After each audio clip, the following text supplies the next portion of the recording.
Voilà mes amis, on va reprendre notre cours de Tanya. On est dans le chapitre 6, dans la partie qui s'appelle Shara Yechud Ve'emuna, la porte de l'unité et de la confiance en Dieu. On va bien sûr lire et expliquer. Ve'ine Shem Elohim ou Shem Midat Agvura Ve'atzimtzum. On sait qu'il y a deux noms essentiels dans le nom de Dieu. Il y a Yudke Vavke, Hachem, on le dit en français, en hébreu, pardon, Hachem. Il y a Elohim. Elohim, Midat Agvura, Midat Adin, c'est-à-dire la rigueur. Et le nom Elohim est autour du nom Havaïe, du nom qu'on appelle Hachem, comme en vérité comme une orange, l'écorce qui est autour du fruit. Et encore une fois, Agvura ve'atzimtzum, le nom Elohim représente la rigueur. C'est pour ça que au tout début de la Torah, c'est marqué Bereshit bara Elohim, et nos maîtres nous disent Elohim c'est Midat Adin, c'est-à-dire la rigueur. Dieu a créé ce monde pour être un monde de rigueur, comme on le voit, les guerres, les épidémies, les maladies et toutes les catastrophes qui sont tombées dans ce monde, avec bien sûr, de temps en temps, on peut dire qu'il y a un repos, c'est-à-dire il y a moins de guerres, il y a moins de... Mais enfin, les maladies, les épidémies, au niveau des familles... Il y a toujours des catastrophes énormes. Et donc, encore une fois, le mot Elohim, c'est comme une orange et la peau qui entoure l'orange. Le nom Elohim cache en vérité le nom Hachem. Comme on va le voir, celui qui a véritablement créé le monde, c'est Hachem. Et le nom Elohim, d'une certaine manière, nous déconnecte d'Hachem et nous fait croire que finalement le monde matériel, le monde dans lequel on vit, est un monde en soi, déconnecté de Hachem, mais comme on le verra, c'est complètement faux. En vérité, le monde a été créé par Hachem et le monde ne tient que sur Hachem. Velachen ou Gamken de Gematria Ateva. Le mot Elohim a la même valeur que le mot Ateva qui veut dire la matière. Les fiches mastir à or chez les Maala. En vérité, le nom Elohim, exactement comme l'écorce de l'orange qui cache complètement l'orange jusqu'à ce qu'on enlève l'écorce, et comme le dit ici le Balatania, le nom Elohim cache complètement le nom Havaïe. Ou mechaye haolam, venire keilu haolam omed, ou manhig bederer ateva. Et comme le dit ici le Balatania, comme le nom Elohim cache le nom Havaïe, l'homme a l'impression que finalement le monde est déconnecté de Havaïe, est déconnecté d'Hachem, et que le monde est un monde en soi. Et personne ne se rend compte qu'en vérité que toutes les énergies de ce monde viennent de Havaïe, et si Hachem reprenait ces énergies, le monde disparaîtrait complètement. Veshem Elohim ze umagen ve nirtak le Shem Havaïe, comme on vient de l'expliquer, le Shem Elohim est l'écorce du nom Havaïe, les Halim Aor, afin de cacher l'énergie qui a permis la création de ce monde, mais qui vient du Shem Havaïe, Ve'achayut, et toute la vie qu'il y a dans ce monde, Animshar Mishem Havaïe, que toute la création de ce monde vient du nom Havaïe. Ou Me'ave Me'ein Leyesh, en vérité, le Shem Havaïe a créé ce monde, mais Aïn le Yesh, Ça veut dire qu'en vérité, que ce monde repose sur le Aïn. Et si Aïn, ça veut dire sur... Aïn signifie en vérité que finalement le monde n'existe pas véritablement. Si Dieu voulait enlever toutes les énergies qu'il y a dans ce monde disparaîtrait complètement. L'homme croit qu'effectivement que ce monde est un monde en soi, déconnecté de Hachem, mais en vérité, ce monde contient des énergies qui viennent d'Hachem, et si Hachem reprenait ces énergies, le monde disparaîtrait complètement.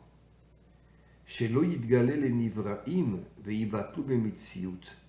Si Dieu voulait reprendre toutes les énergies de ce monde, le monde entier disparaîtrait, ainsi que toutes les créatures, les hommes, etc. Ve'ibatlu bemitziut, et tout disparaîtrait. Ve'are bechinat gvura zu betzimsum hazeh ugam ken bechinat chesed. Alors, le Baal HaTanya explique que le monde n'est pas dans la rigueur chaque jour. Il y a des moments de chesed, ça veut dire des moments de bonté, où finalement, pourquoi Dieu a rajouté le chesed à la gvura, à la rigueur? Parce que si on ne vivait uniquement que dans la rigueur, je crois que 99% de l'humanité tomberait complètement. Et donc c'est pour ça que Dieu a permis à ce qu'il y ait des années où il y a de la bonté dans ce monde, de manière à permettre à l'homme de se réveiller, de permettre à l'homme finalement de se reprendre en main et de ne pas toujours être dans les guerres, dans les maladies, dans les épidémies, dans toutes les catastrophes qu'il y a dans ce monde. She'aolam yibane bo vezu'i bechinat gvura aklula bechesed. Et donc, comme on le sait, Dieu est le seul, pour l'instant, qui arrive à unir les qualités différentes. Par exemple, la rigueur et la bonté. Aklula bechesed, la gvura et le chesed sont unis. Veine meitkalelut amidot zu bezu nir'im le'en deiyu vegamui chad she'en midotav. Et donc, encore une fois, l'unité entre la rigueur et la bonté, qui me'achar she'en beyichud gamur, ils sont dans une unité totale. Lachen Hashem mityachedet, lachen en mityachedot zu bezu. Alors, qu'est-ce que ça veut dire finalement que la rigueur et la bonté sont unies? Comme on le sait, Dieu s'appelle l'unité, comme il est dit, Hashem Echad. Hashem, qui fait allusion au créateur du monde, Echad. Echad veut dire l'unité. D'ailleurs, c'est ce qui se passera au moment de la délivrance finale, que finalement, après la guerre contre tous les méchants de ce monde, il y aura une unité entre les peuples et surtout une unité entre les peuples et Israël. Enfin, les peuples vont comprendre que Israël est la lumière des nations et les peuples vont se réveiller. Il n'y aura plus de dirigeants. Le seul dirigeant sera Dieu qui se dévoilera dans ce monde et chacun à son niveau, selon ses capacités, ressentira d'une certaine manière que Dieu est dans ce monde. Et le monde va être un monde complètement nouveau, un monde très très différent, qu'on ne connaît pas encore, qu'on ne peut pas connaître, parce que nos prophètes n'ont vu que jusqu'à la délivrance finale, ils n'ont pas vu ce qui se passerait après. On va le découvrir une fois que le Mashiach aura monté son armée, se sera battu contre tous les méchants de ce monde. Après, on va essayer de découvrir le nouveau monde qui s'appelle le monde à venir. Et donc, on continue. Ubar minar lit yehuda beila'ai. Mais en vérité, l'unité, dit le Baal HaTanya, n'est pas dans le monde d'en haut. L'unité est dans le monde d'en bas. Comme je l'ai souvent expliqué, toute la volonté de Dieu, c'est de se dévoiler dans le monde d'en bas, finalement de casser tous les dirigeants qui sont dans ce monde et de se dévoiler lui seul comme étant le seul dirigeant de ce monde. Au Bar Minar, Lit Yehuda, non, Ve'ashevota el levavecha, ki Hashem hu Elohim. Hashem hu Elohim. Ça veut dire c'est l'unité entre Hashem et Elohim. Hashem c'est la bonté, Elohim c'est la rigueur.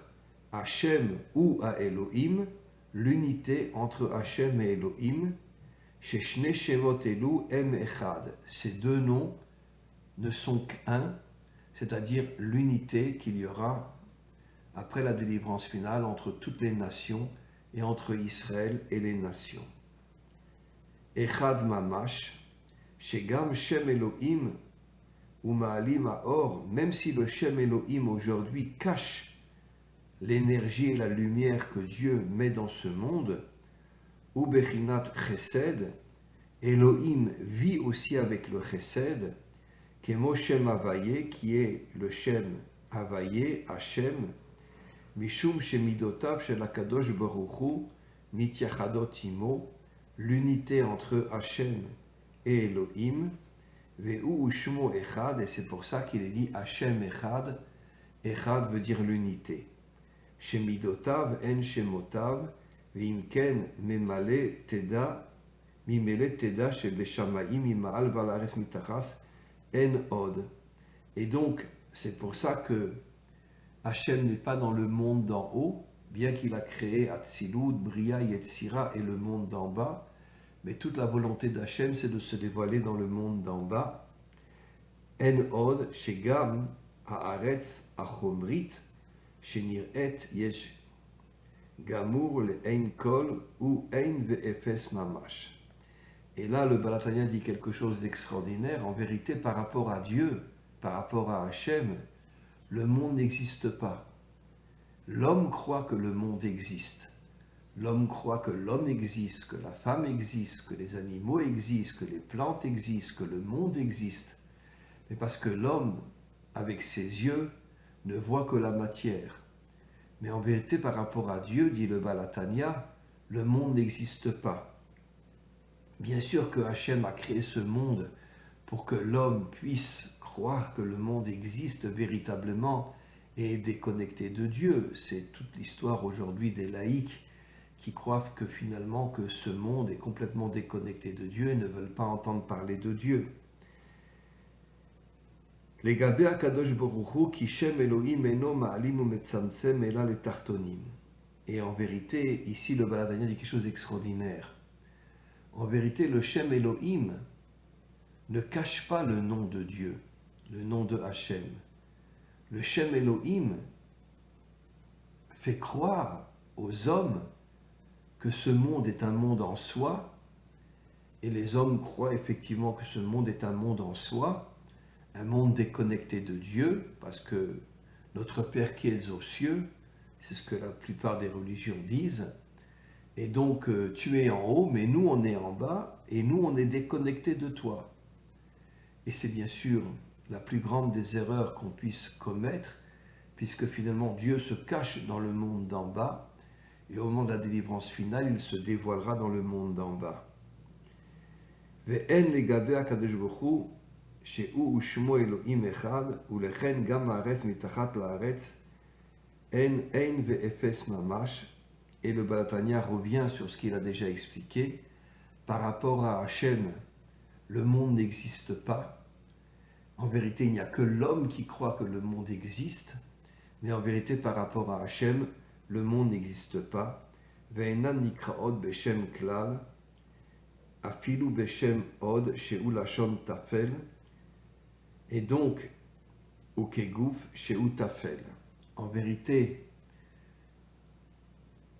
encore une fois, Dieu a créé des énergies dans ce monde, mais Hachem voit que ce monde n'existe pas. Et finalement, le seul qui croit que le monde existe, c'est l'homme. Alors, je voudrais essayer d'expliquer un petit peu tout ce qu'on a lu pour l'instant.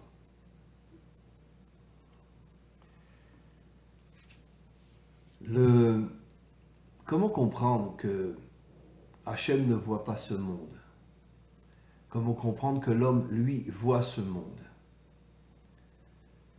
En vérité, c'est le Shem Elohim, comme on l'a expliqué, qui fait croire à l'homme que ce monde existe. Mais en vérité, ce monde n'existe pas. Attention, Hachem n'enlèvera jamais les énergies qu'il y a dans ce monde pour le ramener au néant. Après ce monde où l'homme croit que ce monde existe déconnecté de Dieu, après il y aura le monde à venir. On ne sait pas exactement ce qu'est le monde à venir, mais on rentrera dans ce monde et on continuera à exister. Il y aura la résurrection, l'âme et le corps seront unis. Le corps, c'est la matérialité, l'âme, c'est la connexion avec Dieu, et il y aura bien sûr une unité inimaginable entre le monde d'en haut qui est l'âme et le monde d'en bas qui est le corps, et il y aura l'éternité entre le corps et l'âme puisque ce sera la résurrection et il n'y aura plus de séparation entre l'âme et le corps. Maintenant, je vais essayer de poser une question. Pourquoi Dieu a créé ce monde dans le monde de la rigueur? En vérité, c'est tout simplement parce que la rigueur, le monde dans lequel on se trouve, les guerres, les maladies, les épidémies, combien de familles perdent leurs parents, perdent parfois même des enfants. En Israël, malheureusement, il y a des attentats pratiquement tous les jours, il y a des Israéliens qui meurent pratiquement tous les jours. Et évidemment, notre gouvernement ne fait strictement rien, mais bon, ne parlons pas de ça aujourd'hui. Le monde de la rigueur, c'est Elohim. Et à partir du moment où on vit dans un monde, si on ne vivait que dans le monde de la bonté, à ce moment-là, on ressentirait que finalement, ce monde n'existe pas vraiment. Pourquoi Dieu a créé un monde de rigueur? Pour faire ressentir à l'homme que finalement, le monde d'en bas est déconnecté de Dieu. C'est pour ça, encore une fois, qu'on dit notre Père qui est aux cieux. C'est le plus grand mensonge qui existe sur terre. Dieu n'est pas dans le monde d'en haut, Dieu est dans le monde d'en bas.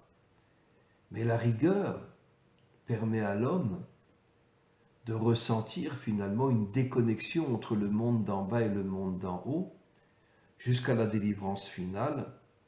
À partir de la délivrance finale, bien évidemment, on va rentrer dans ce qu'on appelle le monde à venir, un monde complètement différent où le seul dirigeant sera Dieu, mais on ne sait pas encore ce qui va se passer, on ne sait pas encore comment sera ce monde.